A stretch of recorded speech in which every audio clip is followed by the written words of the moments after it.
Chapter 1: The Forgotten Savior of the West, the Hidden Dawn. Within the Darkness. History is often not written by the winners. Sometimes it is intentionally left to oblivion by those who wish to hide what they owe. When you trace the roots of what we accept today as the foundations of the modern world, rationalism, critical thinking, the scientific method, and even the secular understanding of law, you encounter a giant from Cordoba who lived long before any Parisian or Londoner, Ibn Rushd. This man, whom the Western world etched into its memory as Averroes and placed in the highest corners of its paintings, was not merely a philosopher left on old shelves. He was the last great king in the intellectual fortresses of a crumbling empire, a diplomat working to reconcile reason and faith, and one of the most superior bridge builders humanity has ever seen. Try to visualize Europe at the beginning of the 12th century. The magnificent capitals of today were then like mere towns. Paris was not the bright city we know today. It was in the palms of a bigoted clerical authority that did not accept the magnificent knowledge of ancient Greece, calling it pagan work, amidst dusty streets and illiterate nobles. The legacy of Rome had vanished, and the books of Aristotle were left to rot in the foul-smelling cellars of monasteries among dead languages that no one knew. Europe had drifted away from its own roots and fallen into a mental hibernation. However, at the other end of the Mediterranean, in Al-Andalus, a completely different story was unfolding. While Europe was buried in a unique darkness, the streets of Cordoba were lit by lanterns at night, and more than 70 great libraries rose from the city. People were in competition with one another, not just for food, but for knowledge. In this environment, the genius who would change the course of history, Ibn Rushd, one day asked that well-known question: why? Why was reason, the most sublime talent God bestowed upon man, presented as if it were in a state of war with the revelation sent by God? This question was the first punch that would shatter the deep silence that had settled over the Middle Ages. Chapter 2: The Connection Between Reason and Revelation, the Silent Peace of Two Realities. Imagine entering Ibn Rushd's workspace. It was not just a room, but a library of the mind. On the table were not only books of jurisprudence, but also commentaries on Aristotle worn from being passed from hand to hand, complex astronomical maps, and ancient medical parchments. His life concluded with the effort to provide that great reconciliation, which is still one of the most massive pains of modern man. The argument he put forward in his famous work, Fazl al-Maqal, the decisive treatise, was, in fact, an indicator of the freedom of the human mind. According to Ibn Rushd, truth could not be separated. Religion was a truth, and philosophy was a truth, and by its nature, one truth should never contradict another. On the contrary, it would investigate it and examine its depth. If the literal word of a sacred text appeared to be a mountain standing against a true, unchangeable proof reached by reason, this situation was not due to an error in the text, but because man interpreted it incorrectly or superficially. At this point, Ibn Rushd introduced the form of ta'wil, meaning interpretation. According to him, intellectuals and scholars should reread the text in the path of reason, descending into its metaphorical aspects to re-establish the bond with logic. This way of thinking was not just a philosophical subject for that period, but a social transformation. Ibn Rushd removed reason from being a slave to faith and made it the most beautiful way to understand faith. To him, the universe was a great and silent book written by God. To understand this book, it was necessary to know the languages of mathematics, physics, geometry, and logic very well. In his studies on astronomy, he viewed the movements of celestial bodies not as a random result of a divine be command, but as the necessary flow of a mathematical harmony. This was the first point of that great assumption upon which Newton and Einstein would build centuries later. The laws of the universe are not random. They are a divine mathematical operation waiting for its mystery to be solved. In the field of medicine, Ibn Rushd was like an astrologer of the body.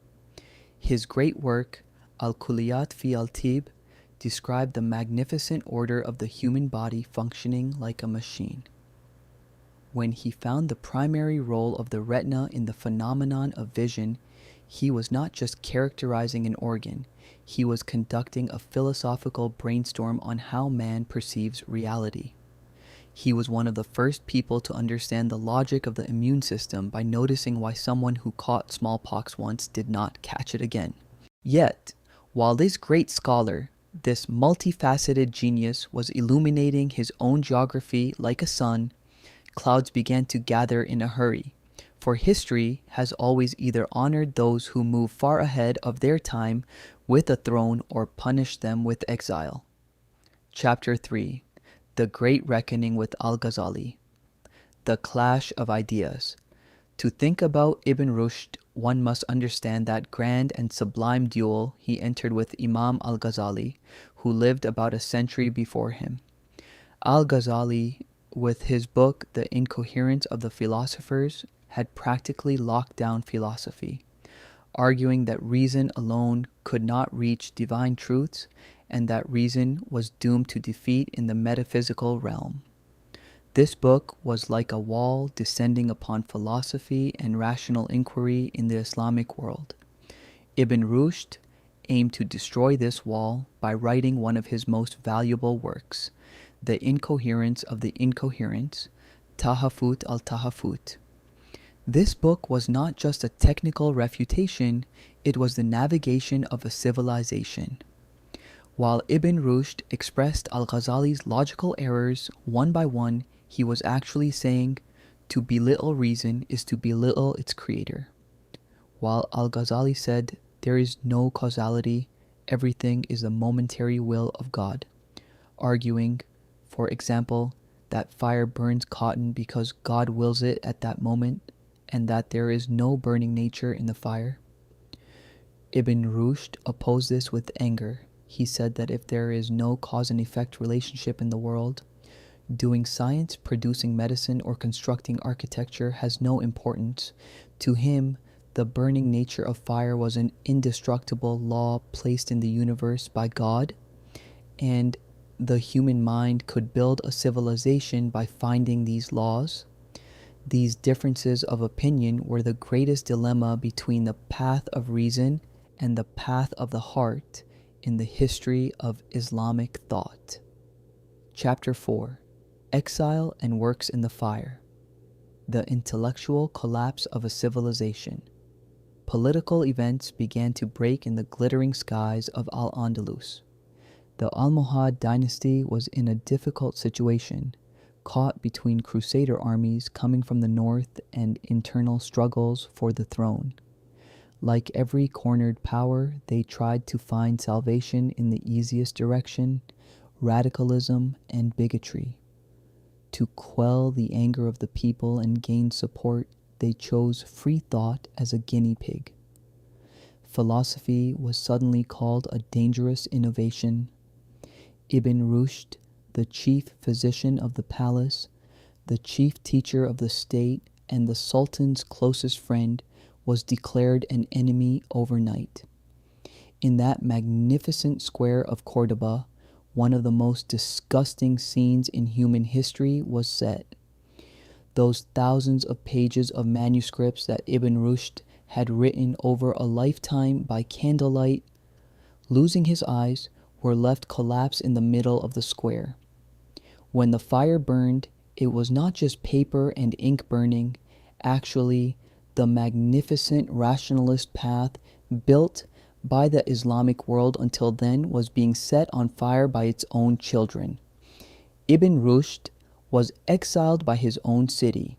He went to a small Jewish town near Lucena where no one looked at his face. According to accounts, not a single tear flowed from Ibn Rushd's eye as his books were burned in that massive square. He only watched the fires with a deep sorrow, for he knew knowledge could not be limited to paper. Once it was sown in the mind, no fire could affect it. Indeed, a few copies smuggled from that fire, crossing the Pyrenees through secret ways, would be translated into Latin by Jewish and Christian translators, and would strike the rusty mental structure of medieval Europe with a sledgehammer. While the Islamic world tried to extinguish its own light, Europe would keep this light alive under the name of Averroism.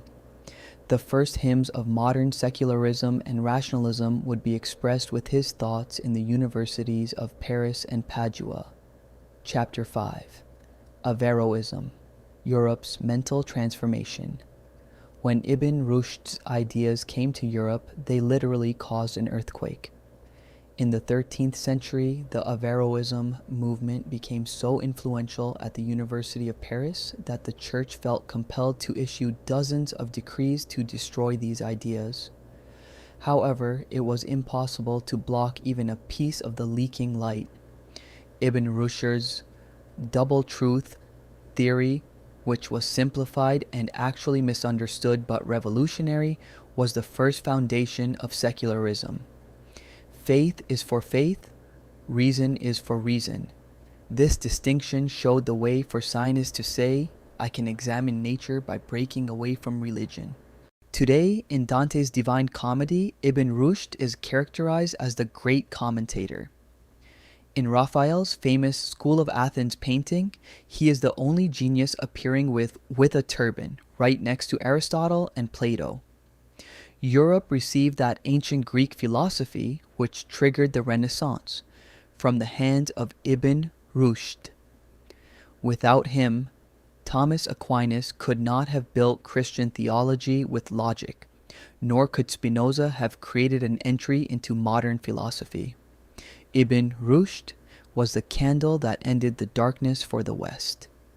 Chapter 6. Conclusion: The Universal Mind Rising from the Ashes. In 1198, while in exile in Morocco, Ibn Rushd closed his eyes to life in longing for the land of his birth. When his body was taken back to his hometown of Cordoba, 3 months later, his coffin was mounted on the back of a horse. On one side of the horse lay the philosopher's remains, while on the other side, his great books, the works saved from burning, were placed to balance him. The poet Ibn Arabi whispered as he watched that moment, the master on one side and his books on the other. Oh, if only I knew if his wishes came true. In fact, those looking at his coffin that day were witnessing not just a funeral, but the closing of an era and the end of the dream of Al-Andalus. However, the spirit of Ibn Rushd did not die. Today, in the world of 2026, he continues to come to our minds in every scientific laboratory, every free law book, and every why question. In this period where we talk about artificial intelligence, genetics, and space physics, if we can use our reason as a directional tool and not allow dogmas to bind us, the share of that helpless man exiled in Cordoba is great. He taught us this. No matter how high a society is, no matter how magnificent its buildings, how authoritarian its armies, if it imprisons its reason and free thought in exile, the fate of that society is destruction. Knowledge is not a property, but a legacy. And history remembers not those who disrespected that trust, but those who carried that trust toward the future at the cost of their lives, the Ibn Rushds. If we sit in the beautiful shade of rationalism today, we owe this shade to the saplings planted by a man who stood in the midst of those flames 900 years ago. Remember, history does not repeat itself, but it is always a sign for those who do not take lessons. The voice of Ibn Rushd is still heard. If you leave the people ignorant, you sacrifice them to every kind of fraudster wearing the clothes of morality. Reason is the only home for humanity. If this has provided you with a perspective, you can subscribe to our channel and give us a like. Accompany us on this sacred journey